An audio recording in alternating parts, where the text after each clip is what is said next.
HS2, the railway line that's achieved the remarkable feat of being endlessly complained about before it's even been built, has a new boss. The new chairman is Sir David Higgins, a man who moves from one public sector berth to another as effortlessly as a Bedouin travelling from oasis to oasis. In this case, though, there's now a real possibility the oasis could turn out a mirage. For the high-speed line is beginning to look decidedly vulnerable. David Grossman explains now why this is a news story rather than one for the business pages. By now, the mood music surrounding HS2 should be something like this: calm, harmonious efficiency. Unfortunately, it sounds more like this. The government has struggled to keep this project sounding sweet amid damaging headlines, damning reports and high-profile defections from the cause. Today, the Department for Transport took decisive action. Out goes the old chairman and in comes someone with Network Rail and Olympic experience. The outgoing chairman is Doug Oakervie, a hugely respected civil engineer with an impressive record on projects like Crossrail. But there were concerns in government that he wasn't an energetic and effective enough public voice for HS2. His replacement, Sir David Higgins, is currently the chairman of Network Rail and was the chairman of the Olympic Delivery Authority.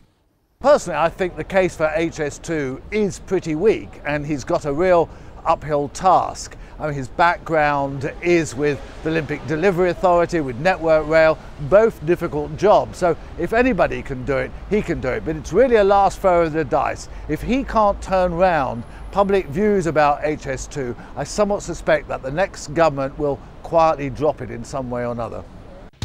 One big problem is the cost. Recently raised £10 billion to £42 billion. Add in the rolling stock and we'll call it a flat £50 billion.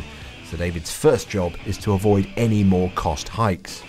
Then there is the business case. Both the National Audit Office and the Public Accounts Committee of the House of Commons have ridiculed what's so far been produced. Sir David needs to make the case far more robust. HS2 Limited is due to publish an updated business case within weeks, supposedly to answer criticisms that have been made by, among others, the National Audit Office. People inside the organisation say they're confident. However, it's perhaps not too dramatic to conclude if this business case isn't bulletproof, watertight and utterly compelling, well, the whole project could be in jeopardy. There needs to be a better case made for High Speed 2. It needs to shift on to capacity. The public and politicians have got to have buy-in for it, and it's got to be linked to the economy. David Higgins is a really good advocate. He'll do a good job there. But secondly, it has to be managed much better. The costs are not as high as people are saying, but there's no doubt that Whitehall and the Treasury in particular need more confidence on how the project is managed. Although Labour originally proposed HS2, it was the Conservatives that leapt on it as a way of avoiding expanding Heathrow and having a positive message on regional regeneration. But the political consensus has lately been showing signs of fracturing. On Monday, Ed Balls made a marked move away from the project. It is not just whether a new high-speed line is a good idea or a bad idea, but whether it's the best way to spend £50 billion for the future of our country. The politics of this has evolved. It used to be, broadly speaking, north of England in favour, south of England less keen. However, there has been a growing realisation among some northern cities that once the new line is built, their regular train service will become somewhat less regular. Added to that, there are various academic studies that suggest that the real economic benefits will go to the south and not the north. For example, today at the Labour Party conference, in a BBC Daily Politics survey on HS2, Lord Prescott gave us his view. Why cancel it?